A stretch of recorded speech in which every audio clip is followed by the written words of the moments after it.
Mereka harus nyerah, harus tiarap dulu. Ya, tetapi saya ngelihat mereka tetap diam-diam terus menggalang kekuatan. Strategi kuda Troya kelompok radikal tuh itu terjadi sekarang. Bagaimana mereka masuk dalam misalnya pemerintahan Pak Jokowi dari dalam. Melihat bagaimana kelompok-kelompok radikal saat ini tidak mampu lagi menembus pertahanan kebijakan pemerintah Pak Jokowi. Ini bullshit, omong kosong menurut saya. Jangan-jangan nanti kalau Prabowo benar menjadi presiden, FPI itu bisa resmi lagi. Hati itu bisa resmi lagi. Kenapa? Karena Prabowo nggak pernah menyatakan secara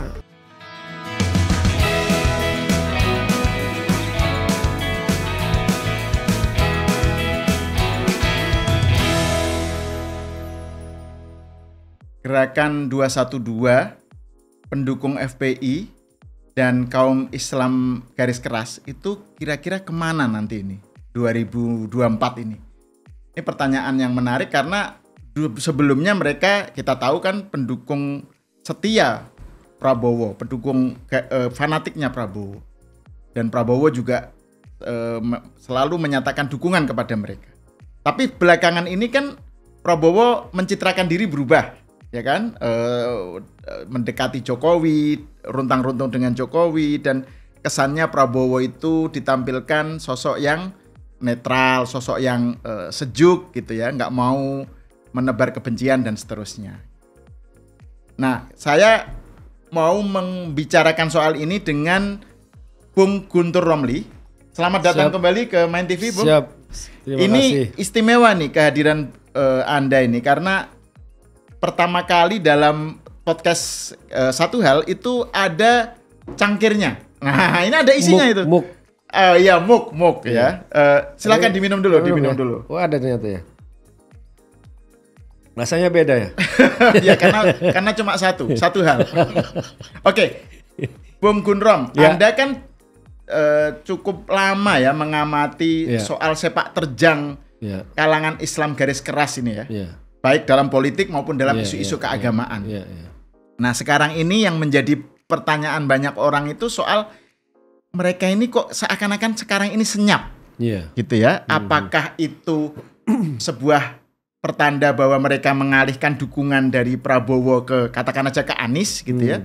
Atau apa ini yang sebenarnya terjadi itu? Ada yang bilang Prabowo sebenarnya ya untuk supaya citra dia sebagai sosok yang baik, katakan aja gitu, tidak terganggu, maka kelompok ini disembunyikan gitu, ditaruh di bawah karpet gitu. Ada yang bilang begitu. Jadi saya ingin tahu nih, menurut Anda gimana? Kalau saya ngeliat mereka sedang menunggu momen untuk bangkit kembali, untuk keluar aslinya. Kalau sekarang itu istilahnya tuh masih ganti kulit. Ganti kulit, ganti busana, ya rebranding lah kalau kita sebut ya. Tetapi kalau pada saat yang tepat mereka akan muncul. Karena kan kalau sekarang kan mereka ngelihat nih Presiden Jokowi kan sangat kuat ya. Bagaimana HTI dibubarkan, FPI dibubarkan, kemudian juga Rizik masuk penjara, kemudian Pak Jokowi dengan sangat baik memecah gerakan-gerakan itu. Ada yang dia ajak ke pendukung bagian dari 212 yang dulu menjadi wapresnya sekarang kan. Kemudian yang ini ke sana, yang ini ke sana, Pak Prabowo diambil ke dalam kabinetnya Pak Jokowi. Jadi Pak Jokowi memang benar-benar sangat kuat dalam arti ya dalam isu penegakan hukum sangat kuat, kemudian memecah belah dalam tindakan-tindakan dan kebijakan politik juga sangat bagus. Memecah kelompok ini gitu ya. Jadi tidak ada mereka harus nyerah, harus tiarap dulu. Ya, tetapi saya ngelihat mereka tetap diam-diam terus menggalang kekuatan. Mereka melihat karena menghadapi tembok ya mereka harus mengatur siasat. Nah, ini saya ingin ngutip yang dari istilah dari Mas Islah Bahrawi. Ini strategi kuda Troya.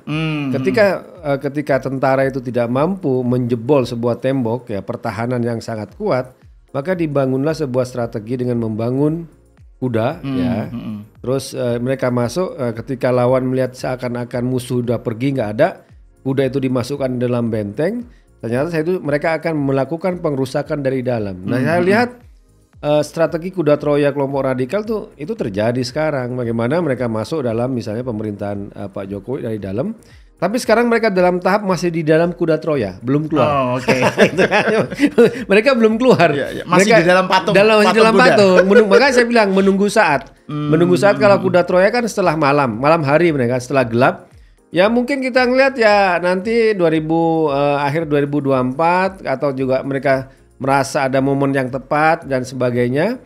Mereka akan keluar dan menampakkan wajahnya yang asli gitu loh. Itu menurut saya istilah yang sangat tepat melihat bagaimana kelompok-kelompok radikal saat ini tidak mampu lagi menembus pertahanan kebijakan pemerintah Pak Jokowi. Mereka membuat strategi seperti kuda Troya. Nah, kalau dengan cara seperti itu, Bung Gundrom ya, bagaimana sebenarnya itu dikaitkan dengan citra yang sedang dibangun oleh timnya Prabowo tentang Prabowo yang kan Prabowo selalu dulu sangat dekat ya dengan kelompok ini kan, kemudian kalah terus gitu kan.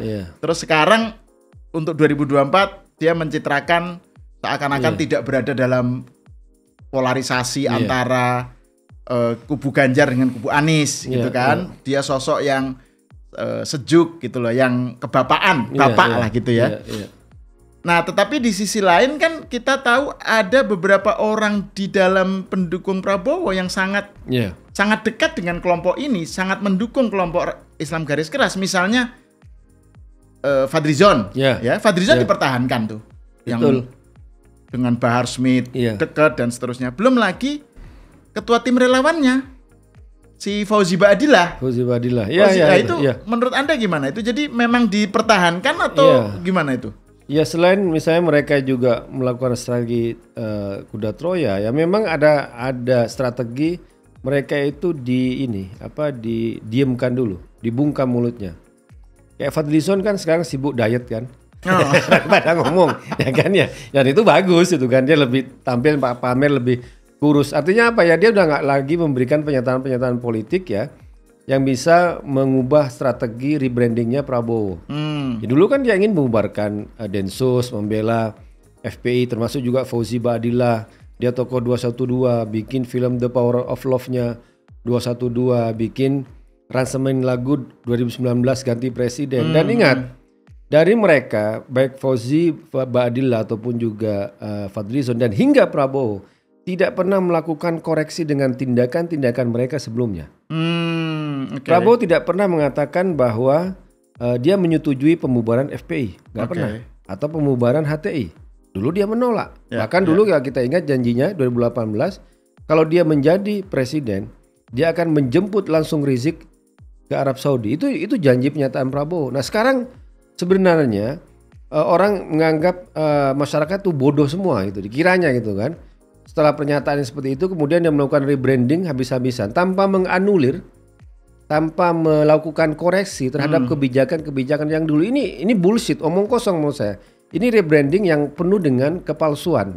Makanya kita akan selalu bilang bahwa kelompok-kelompok ini akan tetap memiliki cita-cita yang sama, semangat yang sama. Cuma secara strategis, secara taktis mereka sekarang berdiam dulu. Mereka akan menunggu momen yang yang tepat dan akan muncul. Makanya saya agak khawatir. Nah, jangan-jangan nanti kalau Prabowo benar menjadi presiden, FPI itu bisa resmi lagi. HTI itu bisa resmi lagi. Kenapa? Karena Prabowo nggak pernah menyatakan secara eksplisit, secara tegas bahwa dia mendukung pembubaran FPI, bahwa dia mendukung pembubaran HTI, bahwa dia mengoreksi segala tindakan-tindakan zaman dulu dia. Ya ini menurut saya salah satu yang yang harus kita tagih ya kan. Kalau enggak ya ini hanya kan rebranding atau hanya make up untuk menutupi luka yang sebenarnya ya kan. Tapi tidak pernah sembuh, tidak pernah menyelesaikan persoalan. Tapi ya itu aja hanya make up politik ya untuk karena dia yang menyadari ketika yang lama dia tampil dengan jelek, dia butuh kosmetik baru, dia butuh make up baru ya dengan cara yang sekarang dengan menggunakan topeng Jokowi kan. Jadi Pak Jokowi ini sekarang sebenarnya dijadikan topeng oleh Pak Prabowo itu, jadikan kedok untuk mengubah image dia. Jadi Pak Jokowi kalau 2019 Pak Prabowo dan kawan-kawannya menggunakan agama sebagai kedok, sekarang menggunakan Jokowi sebagai kedok. Itu menurut saya. Itu menurut saya. Politisasi Jokowi. Politisasi Jokowi. Jadi bukan politisasi agama ya. Nah, bagaimana dengan Anies? Maksud saya kan ada yang waktu itu kan ada yang bilang juga kan ketika Anies belum melemah seperti sekarang ya. Kan mereka kecewa dengan Prabowo yang dekat dengan Jokowi gitu ya. Kemudian mereka ya sudah mereka merapat ke Anies semua gitu. Awalnya, atau sebagian, tapi sekarang dengan kondisi Anies seperti ini gimana? Sejak awal memang udah pecah kan. Ada yang di Prabowo, ada yang nyebrang ke Anies sebagai bentuk kecewaan. Tapi kan kelompok-kelompok ini kan melihat mereka menginginkan kemenangan. Nah kalau lihat survei sekarang kan Anies bisa dikatakan tidak menang. Mereka ya diam-diam juga mulai bergeser lagi ke Prabowo itu kan. Kemudian juga atau strategi yang seperti Amin Rais. Dia ingin mendukung Anies untuk putaran pertama. Putaran kedua dia mau dukung Prabowo. Kan itu sebenarnya yang juga terjadi. Nah banyak kelompok-kelompok itu dulu yang seperti itu. Oke lah, demi elektabilitas partai ya kan. Oke dukung Anies sekarang untuk meraup kelompok-kelompok radikal ya kan. Kelompok-kelompok garis keras, pemilih-pemilih fanatik. Karena Anies di situ simbol. Tapi untuk putaran kedua ketika nggak lolos mereka akan tetap ke Prabowo. Kenapa ya? Karena disitulah teman-temannya masih di situ. Kemudian punya sejarah yang kuat yang panjang dengan Pak Prabowo. Pada akhirnya ya mereka juga akan menumpuk kembali di Prabowo gitu. Itu kalau saya melihatnya itu. Nah tapi itu kan dampaknya kan kalau memang merapatnya itu sebelum pemilu ya. Sebelum Februari, dampaknya kan bisa mencederai citra yang dibangun Prabowo sekarang kan, bahwa Prabowo itu sosok yang nasionalis, yang kemudian kebapaan itu loh. Kan malah justru merusak. Menurut Anda gimana? Apakah itu nggak riskan dari segi strateginya Prabowo sendiri? Kita nggak tahu soal dinamika politik ya. Ya bisa jadi itu akan bertahan sampai pencoblosan, sampai pilpres, atau sebelumnya kalau tiba-tiba ada isu besar misalnya kan. Isu besar yang bisa dimainkan, isu agama yang bisa dimainkan untuk menyerang Ganjar misalnya kan, atau menyerang satu orang koalisi dia kan. Kan bisa muncul lagi itu aslinya tuh orang-orang sekitar Prabowo itu. Nah di situ yang kita melihat bahwa kalau menurut saya selama tidak ada koreksi, tidak ada pernyataan tegasan ya soal ya tentang apa yang sudah terjadi, maka ini segala hal bisa berubah ya, bisa kembali wujudnya mereka. Nah ini penting menurut saya, dan ini saya berbeda dengan apa yang diumumkan oleh Bung Hasan Nasbi yang bicara soal politik kebencian. Ini bukan soal politik kebencian, tapi ini politik melawan amnesia. Ini bukan politik gagar otak. Kalau Bung Hasan Nasbi ini kan kayak politik gagar otak, dia melupakan masa lalu. Kalau bicara soal memaafkan ya kita memaafkan, ya kan. Makanya kita nggak pernah kejam dengan misalnya kita menghormati Pak Prabowo sebagai menterinya Pak Jokowi, ya karena sebagainya nggak pernah mengganggu ya. Kalau kita mau kebencian sampai kapanpun kita akan membenci Prabowo. Tapi ketika katakan ada rekonsiliasi masuk, tapi kita tidak boleh melupakan. Nah itu yang penting kan. Kita memaafkan tapi tidak melupakan apa yang terjadi di masa lalu. Apa?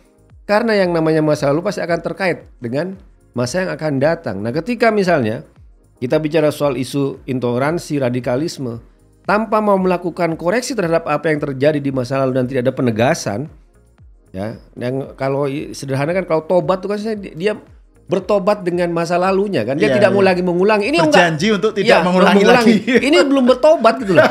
Dia hanya tiba-tiba kayak mengubah gerak-gerik aja, tapi nggak ada di situ. Nah, ini yang saya tidak ngelihat. Iya. Memang kalau ini menarik nih soal seberapa jauh sikap Prabowo sekarang ya terhadap kebijakan-kebijakan Pak Jokowi terkait dengan kelompok radikal lah ya. Misalnya pembubaran FPI, terus HTI dan seterusnya ya. Dan seperti Bung Guntur bilang memang tidak ada koreksi eksplisit ya. Tapi sebenarnya ada ini sih, Pak Prabowo setelah jadi Menhan beberapa kali menyebut soal anti radikalisme, melawan radikalisme. Cuma umum gitu, tidak normatif. Normatif ya. Lah waktu rame-rame Rizik datang bikin heboh, dia nggak pernah komen apa-apa, padahal dia Menteri Pertahanan di situ kan. Betul. Nggak pernah itu dianggap sebagai sebuah ancaman. Yang sibuk itu polisi, kemudian juga ada tentara itu Pak kan. Mahfud. Iya Pak Mahfud. Dia malah diem aja itu kan. Itu kan menjadi ya ini Menteri Pertahanan katanya militer tapi kok nggak punya ketegasan ya kan terhadap orang-orang yang mengganggu ideologi bangsa ini. Nah itu kan jangan-jangan masih ada di hati kecilnya itu tersimpan pada suatu saat masih ingin berkoalisi dengan kelompok-kelompok itu, dan masa lalunya sudah mengiyakan ya kan, mengafirmasi bahwa memang pernah terjadi. Jangan-jangan ini semuanya hanya strategi. Dia hanya menunggu momen kapan saatnya berpisah, pura-pura berpisah dengan mereka, dan kapan saatnya lagi akan bergabung kembali dengan mereka, tanpa ada penegasan sama sekali. Dan kita nggak melihat hal itu gitu. Ya, bahkan juga yang tadi kita sebut itu malah orang-orang yang jelas-jelas mendukung FPI, mendukung 212, malah justru berada di sekitarnya Prabowo sekarang kan, Fadlizon dan Fauzi Baadillah gitu loh. Jadi ini menurut saya memang sesuatu yang menunjukkan bagaimana sebenarnya mereka itu memang sebenarnya masih berada di situ gitu loh. Kelompok yang mendukung Islam garis keras itu masih di situ gitu, masih di Gerindra. Kaitannya dengan Pak Jokowi juga, sering saya sebutkan tadi, Pak Jokowi dimanfaatkan, dipolitisir oleh Prabowo untuk kedok dia yang baru, untuk rebranding dia. Prabowo ya ada potensi juga menjadi beban terhadap pemerintahan Pak Jokowi di akhir jabatannya. Dengan program-program, misalnya kita baca di beberapa laporan media ataupun juga LSM tentang food estate yang gagal di Kalimantan, misalnya itu kan programnya Kementerian Pertahanan itu. Betul. Kemudian juga pembelian alutsista ya, pesawat bekas ya, yang katanya zaman SBY aja dihibahkan nggak mau, tiba-tiba sekarang dibeli. Ya kan, ini juga menjadi persoalan dan ini rame kan. Nah kita ngelihat Pak Prabowo ini bisa menjadi potensi ya, menjadi beban di akhir jabatan Pak Jokowi ketika ya dia tidak perform ya sebagai seorang Menteri Pertahanan ya kan. Belum lagi ada peran yayasannya ya yang masuk di food yayasannya estate Prabowo itu kan. Itu kan udah mudah sekali kita buka informasi itu. Nah ya cuma ya mungkin sekarang karena ngelihat ini bagian dari politik, kemudian 2024 saya lihat ya penegak hukum juga masih mau berhati-hati aja kan, ya takut dipolitisir, takut di apa gitu. Itu menurut saya itu. Ya. Nah ini kembali ke soal ini Bung, ke soal ini loh, saya masih penasaran nih dengan kelompok Islam garis keras ini. Kan dulu ada sosok-sosok seperti Bahtiar Nasir gitu kan, yang begitu bergegap gempita lah gitu ya, selain Rizik Syihab Terus kemudian ada yang model kayak siapa ya, kayak Novel Bamukmin. Yang menarik, Novel Bamukmin itu beberapa bulan lalu menyatakan mendukung Prabowo, gitu ya. Terus tiba-tiba dia ralat. Jadi dia menyatakan dukung Prabowo, terus tiba-tiba dia ralat, dia bilang ya nggak mendukung siapa-siapa dulu, gitu loh. Nah, apakah ini sebuah ralatnya pesanan berarti itu? Makanya, jangan ngomong gitu dulu, gitu ya. Berarti ada yang memesan dia. Ya kita semakin curiga, jangan-jangan ini hanya dari bagian strategi dari teknik aja kan, rebranding, tapi kemudian ternyata aslinya dan orang-orangnya masih seperti itu kan. Kayak saya bilang, nunggu momen aja, nunggu momen kapan mereka keluar, kapan mereka menampilkan jati dirinya yang asli ya, dengan yang kita lihat seperti gerakan-gerakan yang lama ya. Dan mungkin menurut saya juga mereka sampai sekarang kan takut karena kan popularitas Pak Jokowi sangat tinggi. Iya, betul. Kalau popularitas Pak Jokowi, kepuasan publik pada Pak Jokowi itu rendah, mungkin Pak Prabowo akan mundur dari kabinet dan memanfaatkan hal itu kan. Mungkin karena kan sekarang kepuasan publik 82%, kepercayaan 90% lebih dan sebagainya, ini kan luar biasa. Makanya mereka nggak ada yang berani sama Pak Jokowi gitu. Semuanya ya bisa hanya bergerak di bawah permukaan, tapi kan kita tetap bisa tangkap tuh sinyal-sinyalnya, apa pergerakan mereka dari orang-orangnya yang berhimpun, terus tidak pernah menyatakan mengoreksi tentang masa lalu mereka. Itu kan bukti-bukti yang kuat bahwa kelompok ini nggak pernah berubah ya, secara dasar, secara akarnya, tapi ya hanya tampilan, hanya make up-nya, hanya bajunya aja yang berbeda. Itu kalau menurut saya tuh. Oke, terima kasih Guntur Romli. Sama-sama. Sampai di sini dulu, kita bertemu lagi di episode selanjutnya, dan jangan lupa tehnya diminum lagi. Siap.